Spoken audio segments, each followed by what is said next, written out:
Hey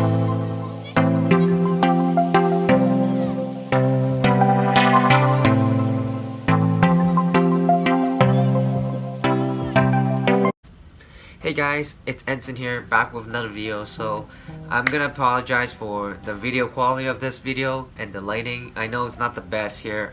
I'm trying to look for a better camera right now, but like I'm trying to find like a cheaper phone that's with good camera.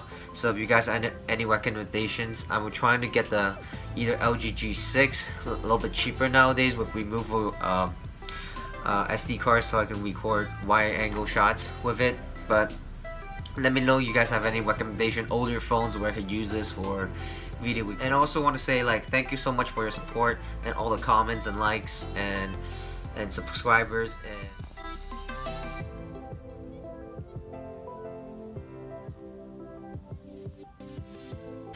alright, so the first thing when you get this phone is like, even after all these S8 and newer phones, I think this is still one of the most impressive screen out there. Like the quality, the clarity, and the brightness of this phone is, and the feel of this phone doesn't feel like it's last year's phone, honestly. If this came out, that's why S9 didn't even change its design, because honestly this is already one of the best design out there. So I did upgrade this to the 8.1 Oreo update. Let's see, 1.0. It's not the 1.1 8.1, but I mean, pretty sure that we will get one more update out of this, and that's pretty much it. And for the feel of this phone, sorry, the cameras keep shaking. So the first thing I have to say is, for anyone who want screen protector on these Infinity display, it's pretty bothersome. As anyone use Galaxy phones with curved display, I mean, it's pretty hard to put a screen protector on these. So don't think about getting a glass protector. You have to get these orange kind of peel protector. This is pretty damn good. Like, I've been using it and it's stayed there pretty relatively sticky, so it's been not that bad. It's pretty cheap as well. I can leave a link down there if anyone's interested. If anyone's even remotely thinking about getting a Samsung Galaxy phone and they don't use the S Pen, I would definitely suggest get the S8 Plus. You still feel like you're getting this year's flagship. There's not much difference from what I feel. So what do I like about this phone? So one thing I really like about it, the display. It's 6.2 inches and it's gorgeous. That's all I have to say. And some feature that I normally thought I wouldn't use, I started using now. For example, this Edge tab. This calculator saved me a lot of time because I can access this using the home screen, so, and just do my math from here. So I mean, this is really good actually for doing quick calculator you need.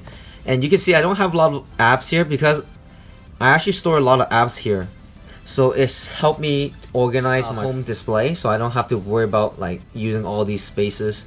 So that's one plus that only this Galaxy phone offers. So I know over the years Samsung has been have a bad rap about the software is being buggy and stuff, but if you look past that and see how much features Samsung has offered over the years, it's pretty incredible.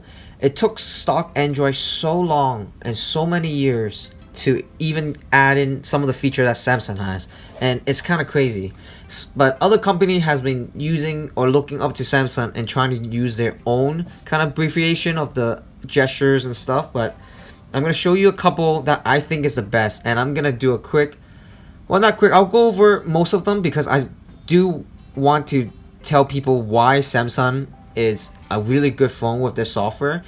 But they might lag a bit, but for me, the trade-off is kind of worth it because you get a lot of features that you might not use, but you get it right out the box. Alright, first, to normal phones, if you want to take a screenshot, you hold these two buttons. But Samsung, you can have palm, so just palm it over and take a screenshot. So that's pretty neat. And also have, you see that? Oh, missed it. It has a scroll feature where you can keep scrolling. You just tap that. That's neat as well. So let's go to other feature. Let's go display. First of all, it's running on WQHD+, so that's amazing. Edge Edge screen, obviously. I mean, I don't need to show you that. That's only Samsung has, really. Let me see. Advanced features. Like, these are what Samsung's known for. A lot of features. So, smart stay. So, if you're looking at the screen, it would never turn off. That's pretty useful. Game management. If you play a lot of games, it's pretty awesome. So, what happens is, let me show you. Those games when you have full touchscreen. You can have no alarm. No alarm during the game. Sorry. Hard press the home button to lock it. Edge touch, so you can disable all these screenshots, even record your game. So I mean, that's pretty awesome to have this built into it. And even stock Android haven't have this. I know like other OEM has. I'm speaking of stock to Samsung directly. Okay. Also 8.1 already has the split screen, so I don't need to explain that. But Samsung does it one more, how you can change it to bubbles. It's pretty crazy that it's almost like a chat bubble that you get from Facebook Messenger. Fingers gesture, swipe down. I don't really use it. One hand mode is pretty awesome for. There you go. So you can use this one-handed. That's pretty good actually. Better than before. Direct share, I don't use that. Video enhancer, I think it's a better color saturation when you're watching a video. Easy smart alarm, when you hold it up, it vibrates you. Direct call, pretty much if you're on texting someone, you put in your ear. So all these old features are still there. That's what's good about it. They don't remove features. Like there's one thing I don't like about Apple in general. Apple likes to remove feature to add other stuff. Why can't they keep it? It's kind of weird to me. I know people's like, oh, it's bloated and stuff, but like some of these features is actually quite useful. Even wallpaper, Apple removed their wallpapers, and that's kind of weird. I kind of like some of the wallpaper from I think like older generation, but and also all these standard Galaxy features, secure folders. It's almost like a privacy folder. You can put any pictures or anything that you don't want people to see. Edge lighting, I don't want to use. Always display. I'm pretty sure anyone that's know Samsung know this by now. Pretty useful. Get used to it. The performance is actually really good in this phone. I never noticed any lag. There's stutter, but that's just due to Samsung being Samsung. There's quite a bugs. Sometimes if there's a lot of notification, when I pull down, it lags a couple seconds.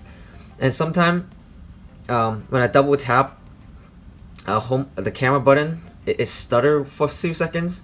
But overall, I think the software update really helped a bit. Also, I just got this one, so it might change my mind later on. I'll do an update later on. To a quick speed test. It's not relatively to anything, but I'm just letting you guys know how day-to-day operates. So my mail.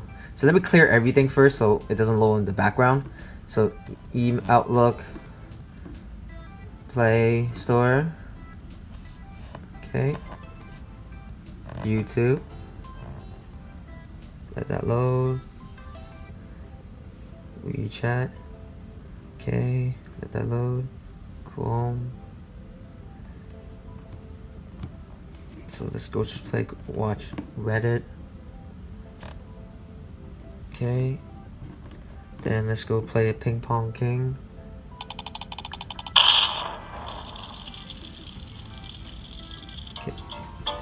Okay. As you notice, I'm not sure some people might miss this. If you realize when there's full screen and there's no home button, but you can push it and it will still act as a home button. That's a really good feature. So the home button doesn't, you don't have to always swipe up and then the home button comes along and then you click again. That's a really good feature. So let's go back to the first app, Outlook. It's still loaded. I think they did fix a little bit of the memory management, because before it had a lot of forced closes or it doesn't stay in background. Right now it actually does.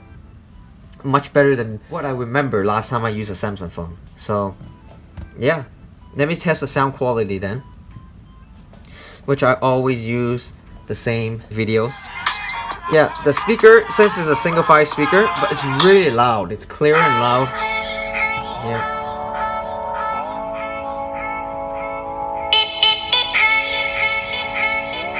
They got new good highs and mids. I mean, the base is lacking, but that's expected. See if I cover it. That's it.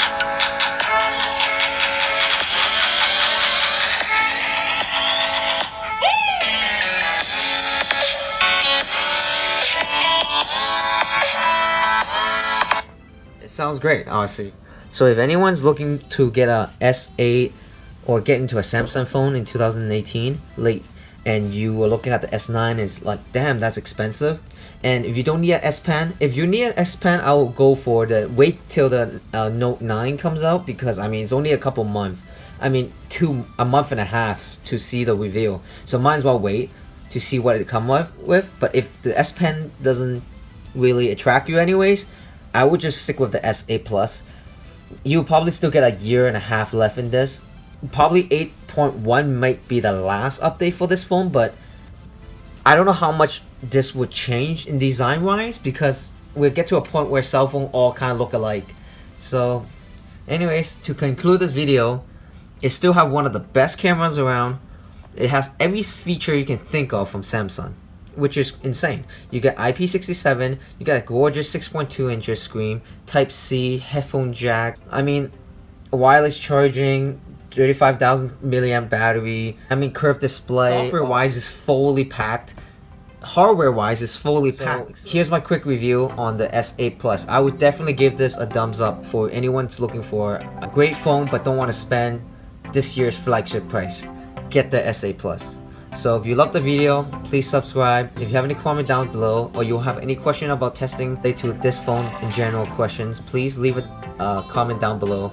Thank you so much. See you guys next video.